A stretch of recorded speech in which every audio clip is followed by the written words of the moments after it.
we are delighted to have Mr. Richard Cole, a training and development specialist, as a guest speaker, who will make a presentation on strengthening sales through smarter strategies. Please, Mr. Cole. My name is Richard Coles, or Rick. I'm from sales, and I appreciate the customer. I value the customer. I have all through my 35-year career in the airline business.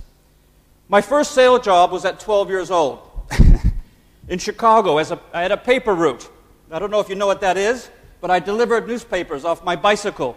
And in Chicago, they have a newspaper called the Chicago Tribune. And on weekends, it's about this thick. And off I went in sleet and snow, selling these newspapers and delivering newspapers for which I got paid. I also sold magazine subscriptions a couple of years later at high school. I worked at a convenience store. I worked in a post office in school holidays. I cleaned an office building. I was even an usher in a cinema. Now that dates me because they don't have ushers in cinemas anymore. And I sold the ice creams at the front. That was in England. So I've done quite a few jobs. Excuse me. One of the most interesting ones was selling shirts. When I went to school in London, I lived with my family, and I had a job on Saturday selling shirts at Piccadilly, very exclusive shirt store. And the man said, "What are you here to do?" I said, "I'm here to sell shirts." He said, "No, you're here to sell add-ons, cross-selling. In other words, if someone buys a shirt, what else can you sell them? A tie, a handkerchief, cufflinks, a vest, anything else." So we did a lot of add-on selling, and that helped me learn about selling. I had very tough customers because it was in a very exclusive part of London. I've been in sales all my career. I've made about 10,000 sales calls. That sounds like a lot, but that's in a long period of time. It was mainly in the airline business.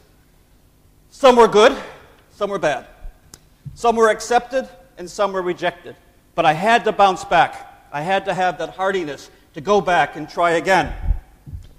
Some were fun, some were miserable. But all in all, it helped make me success in my business, and I made budget, which was a very important thing to do, because that's what I was hired to do. But I learned something from every sales call and from every customer. And now I've translated that into this sales and training, or sales training consultant, where I travel the world and travel the region, doing these seminars, and also small seminars. Last week I was with the DMCC, the Dubai Mercantile Commodities, and all their people, they only have 150 staff. I was at the Dusit Hotel, and all the people went through my customer service course. It was very interesting, because what they want to do is make it a seamless experience. I think you have that in mind as well. All the touch points that a customer comes in contact with, DMCC wanted to be at high, consistent level. And that's why everybody went through the course. I'd like us to understand, by the time we leave here, how we can be increasingly productive, enjoy our work, and build confidence through effective selling. And often, confidence is an issue with a lot of people when they're selling or dealing with the customer for all kinds of reasons. Also, to recognize that smarter strategies will strengthen sales. But if we want to strengthen sales, we have to also strengthen the ability of the people who are delivering the sales or delivering the customer service. And I'm delighted to hear you've got ideas and plan for 09 and 10 with that regard. Appreciate the customer-buyer relationship. It is a relationship.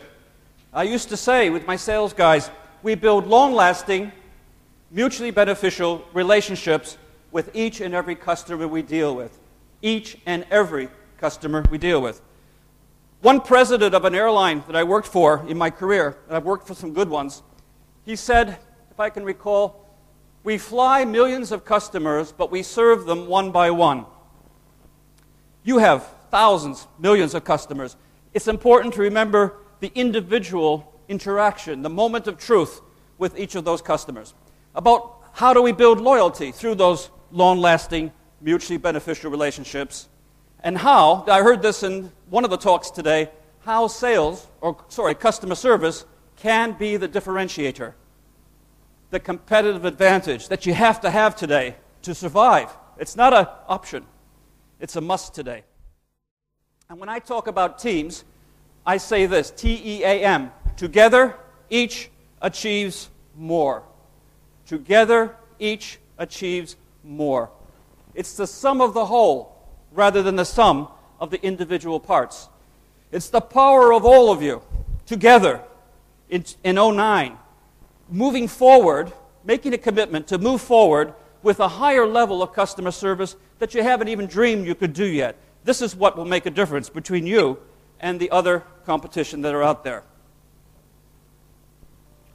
Now, there has to be a business case for this. Why do we do this? Why do we try to rebuild our foundations? You have foundations. Pardon me. They're strong foundations, but we have to rebuild them. The world is becoming increasingly more competitive. This has been said already a couple of times tonight. And there's a rising bar that has to be jumped over if we want to stay at the top of the game.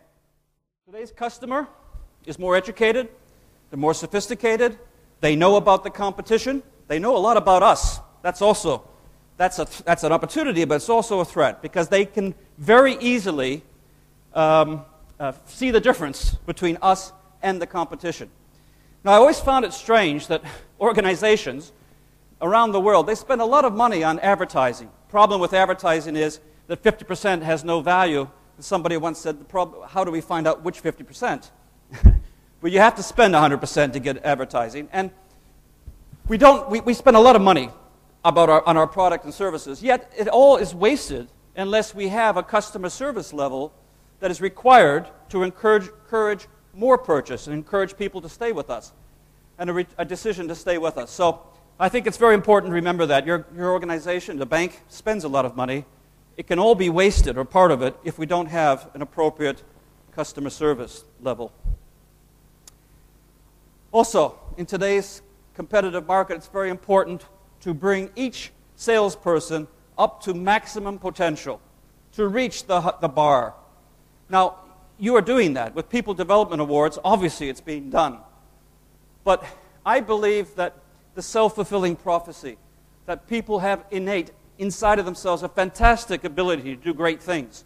We have to tap on that. We have to train people to exceed their previously self-imposed limitations and to do great things.